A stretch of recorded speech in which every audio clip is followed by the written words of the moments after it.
Iran and India have had good people-to-people relation. Tourism is the best symbol of people-to-people relation.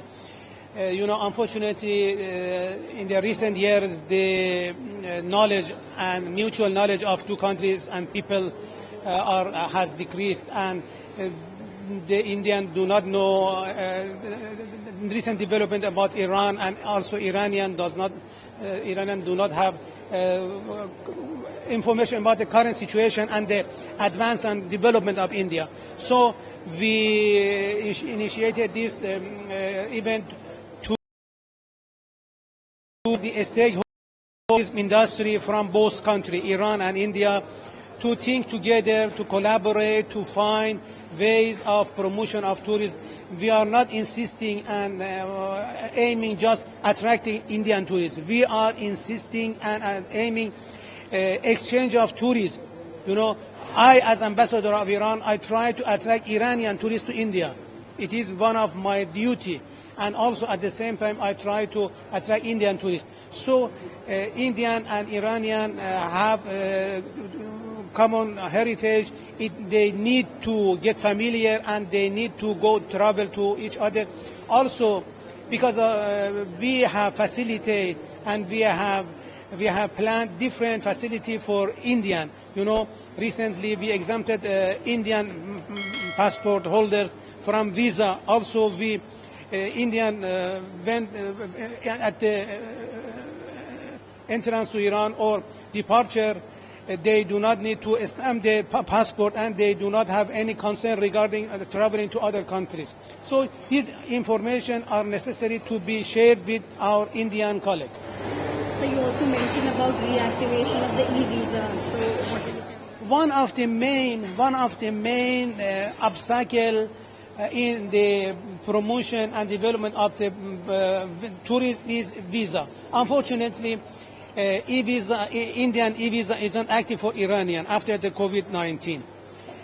We requested Indian authorities to activate this. The embassy of India in Tehran has outsourced issuance of visa to a travel agency. Travel agency has its own restriction, and it just can issue a few or a limited amount and figure of visa. We have asked authorities of India to activate. Of course, Indian embassy has recently asked 3 new travel agencies in Isfahan, Shiraz, and Mashhad for issuance of visa. But these are not enough. E-visa of Iran is active, and Indian from all parts of India can approach and apply for visa of Iran. But in Iran, we have, as same as India, more than 30 states or 30 provinces. They cannot apply for visa.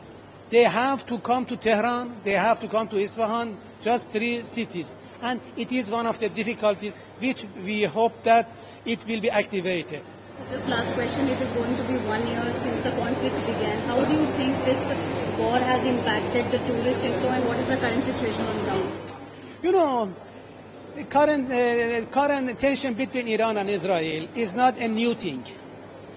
More than 40 years we have tension. Of course, Israel has done something, and it is waiting for retaliation of Iran. And we will do our retaliation at its exact time when we have planned, and we will do it. But, sometimes some travel advisory will issued by the concerning authorities, especially such as MEA of India. But unfortunately, it has sometimes affected the willingness of the Indian tourists to travel to Iran. But generally, not from India, but from all different countries, it did not have any effect and any influence on the number and initiative of tourism to come to Iran. We now are witnessing the increase of tourism from different countries, especially European countries. European countries are too cautious, but they are coming to Iran, and from here I invite Indian people to come to Iran to see Iran as it is. Unfortunately, the mass media, the mainstream media are with giving misinformation. They are misleading people, and they are making propaganda against Iran, and they are trying to manipulate the perception of Indian. We believe that Indian can easily travel to Iran by direct flight without any visa, just 3.5 hour flight, and also they can buy good souvenir from Iran.